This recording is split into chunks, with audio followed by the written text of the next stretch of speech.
कुछ लोग ये भी कह रहे हैं कि ईडी की और सीबीआई की रेड से बचने के लिए यात्राएं निकल रही है। मेरा मतलब क्या, जितना भ्रष्टाचार का पैसा लोगों के पास है वो सब निकलना चाहिए।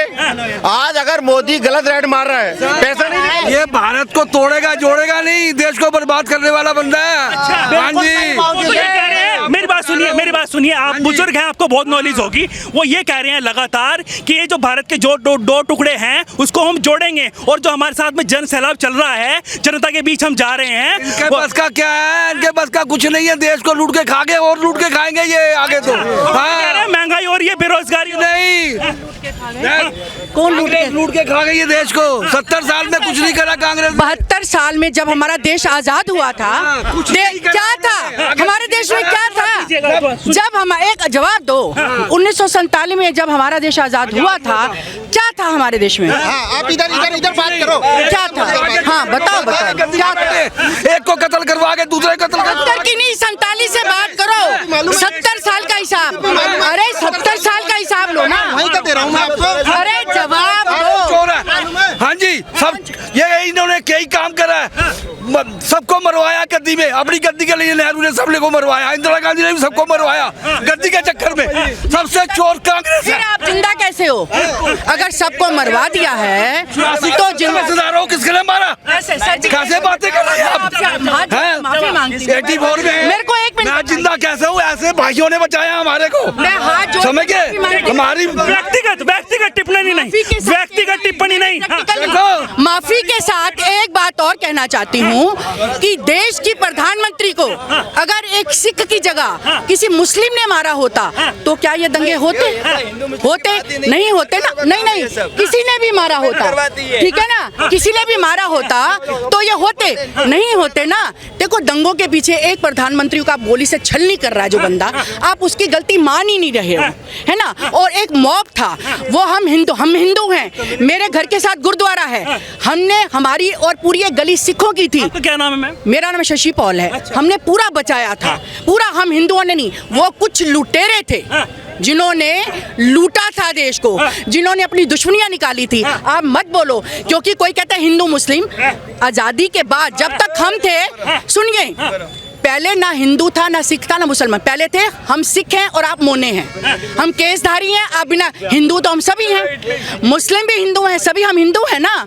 कौन हमें बांट रहा है? आप उसको काटो जो हमें बांट रहा है। 1947 में जब भारत पाकिस्तान अलग अलग हुए थे तो किस बिहाव पे हुए थे? किस बिहाव पे? आप बताओ। आप बताइए। नहीं, मुझे आप बताओ ना। आप बताइए, आप जो बात कर रही हो। हाँ, किस बिहाव पे थे? आप मुझे क्वेश्चन के नाम पे हुए थे, धर्म के नाम पे हुए थे।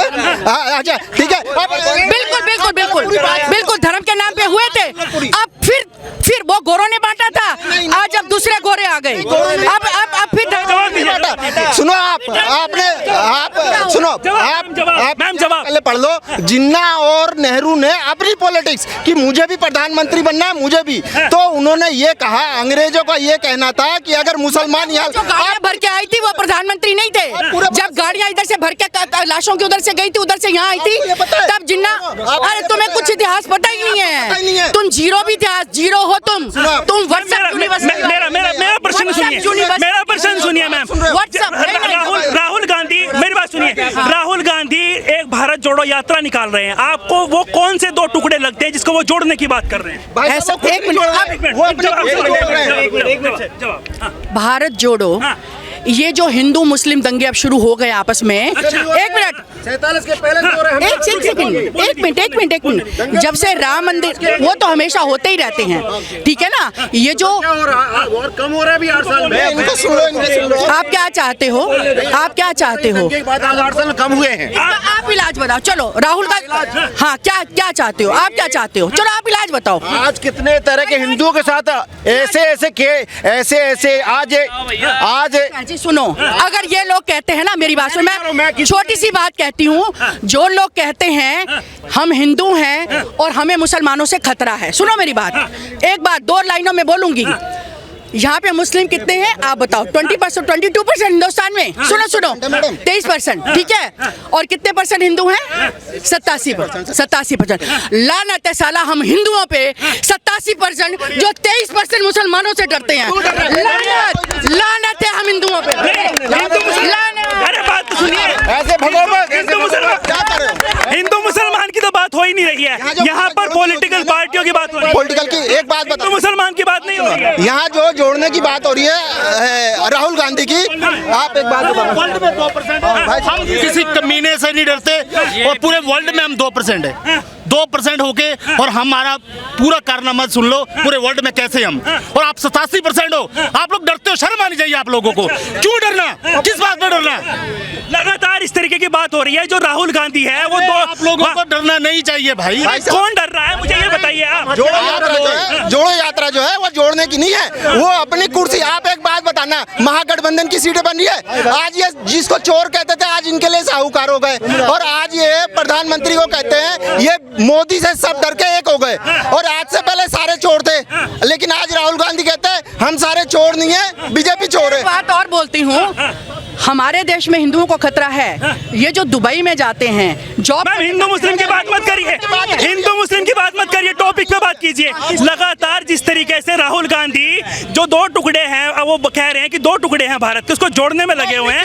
उसका जवाब दीजिए मुझे कि वो कौन से 2 टुकड़े? उनकी जेब कट रही है, बताओ। कमाई खत्म हो रही है, राहुल गांधी की कमाई खत्म हो रही है। और कुछ अडानी को 2014 से पहले कोई नहीं जानता था। अडानी को 2014 से पहले कोई नहीं जानता था। आज वो तीसरे नंबर का अमीर बन गया है। कैसे तुम लोगों व्हाट्सएप यूनिवर्सिटी वालों को ना बेवकूफ बना के। एक बात बोलूं, सुनिए मेरी बात सुनिए मैम। धीरूभाई 4 साल बाद बिल्कुल कंगले हो जाओगे, रोटी खाने को तरसोगे। बता रही हूँ, आज बता रही हूँ। एक सवाल मैम, अभी भी जवाब सुन के जाओ। धीरूभाई अंबानी को, आज धीरूभाई अंबानी जो पेट्रोल भरता था वो 1 नंबर का हो गया। किसने बनाया? इंदिरा गांधी ने। उसका इतिहास देख लो, उसको फंड कौन देता था? इंदिरा गांधी देती थी। देश का लूट के किसको? धीरूभाई अंबानी पेट्रोल भरने वाला आज 1 नंबर का वर्ल्ड का फेमस था ना। उसके दोनों भाई आए, अडानी बना तो वो नहीं बना। आप कह रहे हो एयर इंडिया बेच दिया, कहाँ बेच दिया? आज एयर इंडिया पे कर्जा कितना है ये बताओ। आज के डेट में अगर दिल्ली जल बोर्ड उठाओ उस पर कर्जा कितना है? क्यों कर्जा है भाई? अगर ये प्राइवेट उसको दी जाती है तो क्यों दी जाती है? मेन सवाल ये है कि जो भारत जोड़ो यात्रा राहुल गांधी निकाल रहे हैं उसको लेकर क्या कहते हैं? वो कौन से 2 टुकड़े आपको लग रहे हैं जिसके लिए वो यात्रा निकाल रहे हैं? नहीं, पूछना था वो जो है। आपको एक बात बताता हूँ, 100 की सीधी बात। इस वक्त सुनो, 4 मुद्दे थे उनके पास, वो चारों मुद्दे खत्म हो गए। अब उनके पास पॉलिटिक्स करने की कोई जगह नहीं। आप उनसे खड़ा होकर एक बार ये पूछो, तो कह रहे हैं लोकतंत्र की हत्या हो रही है 70 सालों में, और जो 2014 के बाद में जब सरकार होगी ना बात सुनो, वो तो होगी ना। आप एक बात बताना, आज अगर हमारे को आज पेट्रोल 101 रुपए मिल रहा है या 6 रुपए मिल रहा है, ठीक है, इसका है ना मोदी को जोड़ नहीं दे सकते हो आप भाई। आपने क्रूड ऑयल पे सब पे बॉन्ड बना के पहले ही कर्जे पे धर दिया बॉन्ड को। पेट्रोल को तो आपने पहले कर्जे पे, वो कर्जा भर दो, आज पेट्रोल दोबारा 56 रुपए आएगा। बताओ, कर्जा भरने के लिए चाहिए पैसे कहाँ? लगातार कह रहे हैं कि बेरोजगारी पर बात नहीं करते हैं, और जो महंगाई हो रही है उस पर बात नहीं करते। बेरोजगारी पे आ जाओ। बेरोजगारी कहाँ है? सुनो, बेरोजगारी कहाँ है? आप हर किसी को सरकारी नौकरी दे दोगे? आप ये बता दो, बेरोजगारी का आंकड़ा कहाँ बढ़ेगा? जब आप हर किसी को, आपके घर में 10 बच्चे हैं, क्या 10 सरकारी सीटें खाली है? नहीं ना, तो बेरोजगारी कहाँ है? दूसरा आरोप उनका ये है कि मोदी जी ये सोचते रहते हैं कि किसके घर में ईडी बिठवानी है, किसके घर सीबीआई पहुंचवानी है। आज आप एक बात बताओ, ईडी नहीं आती तो ये 100 करोड़ जो बंगाल में 115 करोड़ रुपए मिले हैं वो क्या राहुल गांधी के थे? या अगर वो जो कहाँ से आते हैं पैसे? ये जो पैसे है भाई साहब हमारे आपके लूट के रख रखे हैं उन्होंने। आज वो पैसा निकल रहा है। अगर ये पैसा नहीं निकलेगा, आप एक बात बताओ, नीरव मोदी को कर्जा किसने दिया? किसने दिया? 2011 से पहले कर्जा उसको मिल चुका था, ठीक है, सारे कर्जे उनके दिए हुए थे। ये तो मोदी भर रहा है उन कर्जों को। जो आप आज देश की जीडीपी बढ़ रही है, वर्ल्ड में नाम हो रहा है देश का, इनको तो ये खतरा है अगर मोदी इस साल आ गया 2024 में, मोदी को कोई रोक नहीं सकता है। सारा सपोर्ट करते हैं। आप किसी मुसल भाई से कहो चाहे किसी से पूछो, कि तमाम राजनीतिक पार्टियां, नीतीश कुमार हो गए और ममता बनर्जी हो गई, बड़े बड़े दावे कर रहे हैं। भाई साहब कह रहे हैं कि 2024 में सेंट्रल में मोदी नहीं रहेंगे। भाई एक बात सुनो, सीने जल लेते और 1200 रुपए के सिलेंडर में इनके गाड़ पे आँच भी नहीं है, गाली नहीं, आँच भी नहीं है, शब्द नहीं। 80 रुपए की प्याज पे आंदोलन पर नजारे को भी डाल दिया और 200 रुपए लॉकडाउन से पहले प्याज बिक रही थी, वो कान पे नहीं थी इनके। क्या नाम है आपका भाई साहब? मेरा नाम आदिल है। अच्छा, तो आप ये बताइए मुझे, राहुल गांधी जो भारत जोड़ो यात्रा निकाल रहे हैं, आपको वो दो कौन से टुकड़े लगते हैं जिसको वो जोड़ने की बात करते हैं? जिसे जैसे ये भड़काते लोगों को दंगे कराने के लिए मस्जिद पे और मंदिर पे जो भड़काते कौन भड़काता है नेता, ये बीजेपी के नेता। अच्छा, हाँ, ये जोड़ने की बातें करते। मेरे शहर में, दिल्ली शहर में कभी हिंदू मुस्लिम की बात नहीं होती थी मेरे जीवन के अंदर। अच्छा। मेरे जीवन के अंदर, और मैंने अपने जीवन में मैंने घरों में आगे लगती भी देखी। मैंने अपने जीवन में क्यों एनआरसी लाया, क्यों सीए लाया, क्यों उसके लिए वो भाई साहब हिंदुओं को सीए दे रहा है। और एक एनआरसी पढ़ी है आपने?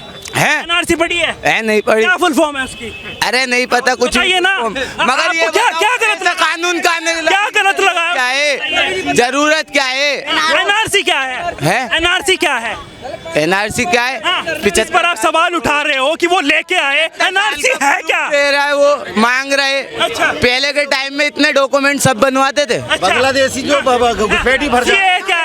एक मिनट, मैं आपसे ये पूछना चाहता हूँ आपके माध्यम से कि केंद्र सरकार जो 4 साल की योजना अग्निवीर लाई है, वो उस देश में इन बच्चों का जो ग्रेजुएट हो गए हैं, वो 4 साल के बाद क्या करेंगे? हमारे देश के जो युवक हैं वो आगे क्या करेंगे, ये बताइए। लगातार ये कह रहे हैं उनके पास ऑप्शन है, वो कह रहे हैं। इसी से रिलेटेड हूँ, फोर्स के अंदर में हूँ। अगर प्रधानमंत्री जी की ये योजना उन देशों में है जो 4 साल की योजना, अमेरिका, जर्मन, यूक्रेन, जिनकी जनसंख्या बहुत कम है, और हमारे देश में आबादी इतनी ज़्यादा है कि 4 साल की जरूरत नहीं है। क्या है वो? 4 साल में हर किसी को जॉब मिल रही है, आप ये नहीं देख रहे हो? हर किसी को आप 4 साल में कितना पैसा मिल रहा है? पहले आप बात सुन लो, अभी कितनी भर्ती हो जाती है? आप एक बात बताओ, कितनी भर्ती हो रही है? मालूम है आपको कि ये लड़ाई अग्निवीर पे नहीं, 4 साल की नौकरी पे नहीं हो रही है। ये 4 साल उन्हें ना पेंशन चाहिए कि ये 4 साल की जो हमने सरकारी नौकरी की है, आप हमें लाइफ टाइम पेंशन दे दो, ये कल मुद्दा खत्म हो जाएगा। वो तो ये कह रहे हैं कि अगर 4 साल के बाद में किसी में टैलेंट है तो वो अन्य जितने भी बीएसएफ हो गई, सीआईएसएफ हो गई, उसमें लगातार अप्लाई कर सकते हैं। मैं ये कहना चाह रहा हूँ, तो अगर ये पेंशन मिलने लग जाए, इनको 4 साल की नौकरी में पेंशन मिल जाए, तो ये सारे राजी हो जाएंगे, सारे राजी हो जाएंगे कि हमें पेंशन मिल रही है 4 साल की नौकरी। आप एक बात बताओगे मेरे को, अभी जो है आप ये बताना कि कितने लोग हैं जो कितने लोग जो हैं इस वक्त उसकी सेना की भर्ती के लिए लगे हुए हैं, ठीक है? भर्ती कितनी होती है? 1 लाख, ठीक है? अगर हर साल 1-1 लाख करके भर्ती होती है तो 4 साल में कितनी भर्ती हो गई? 4 लाख।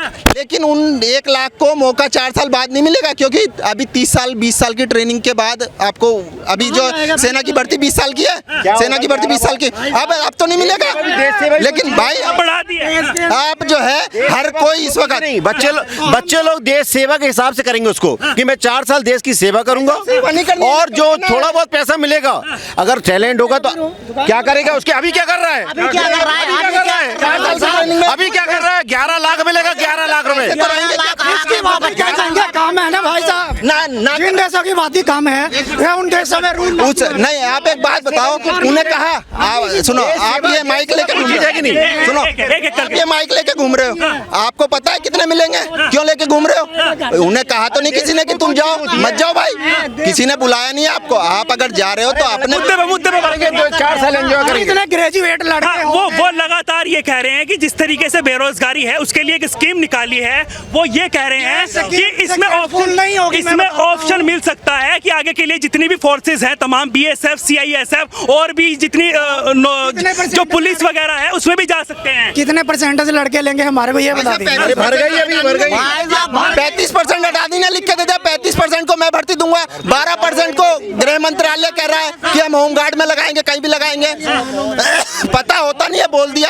आप एक बात बताना रियल, माइक से हटके जरा। अच्छा मुझे ये बताइए, जिस तरीके से राहुल गांधी भारत जोड़ो यात्रा की बात कर रहे हैं, मेरी बात तो सुनिए भाई साहब, आपको नहीं, पार्टी की बात नहीं है, आप देश में रहते हो, देश की बात करनी चाहिए। हम जनता से इसलिए पूछने आए हैं कि वो जो भारत जोड़ो यात्रा निकाल रहे हैं उसको लेकर क्या कहेंगे? वो कौन से दो टुकड़े हैं जिसको वो जोड़ने की बात कर रहे हैं? वो सब पॉलिटिक्स का अपना अपना एजेंडा है और हमारे PMG का अलग एजेंडा है। अच्छा, हम ये कहना चाहते हैं कि जो इतनी जनसंख्या में हमारे कितने लोगों को आज तक रोजगार दिया सरकार ने, और कितने लोग अभी तक रोजगार है।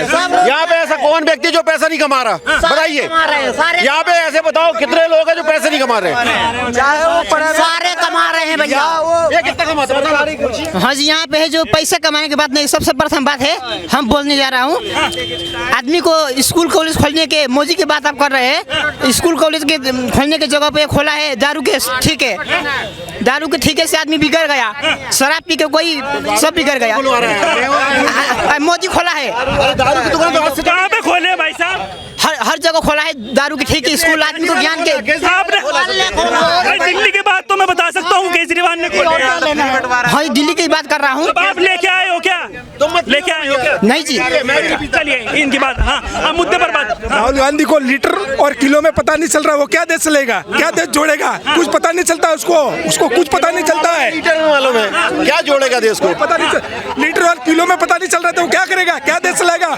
और वाड्रा और ये प्रियंका गांधी सब कोई फालतू है, सब कोई नहीं है। सर मोदी जिंदाबाद। तो देखिए, लगातार जनता ने बताया कि 2024 में और जो कौन कुर्सी पर बैठने वाला है, और लगातार अभी जो लोग हैं वो बेबाकी से बता रहे हैं। वो तो खैर आने वाला वक्त ही बताएगा कि 2024 में कुर्सी पर कौन बैठेगा। लेकिन जिस तरीके से राहुल गांधी भारत जोड़ो यात्रा पर निकल रहे हैं और वो उनके जो विधायक हैं वो गोवा में कांग्रेस तोड़ों के ऊपर जा रहे हैं और वो भाजपा को ज्वाइन करते नजर आ रहे हैं, तो वो उनसे अपनी पार्टी मुझे लग रहा है कि समझ नहीं रही है और वो भारत जोड़ने की बात लगातार कर रहे हैं।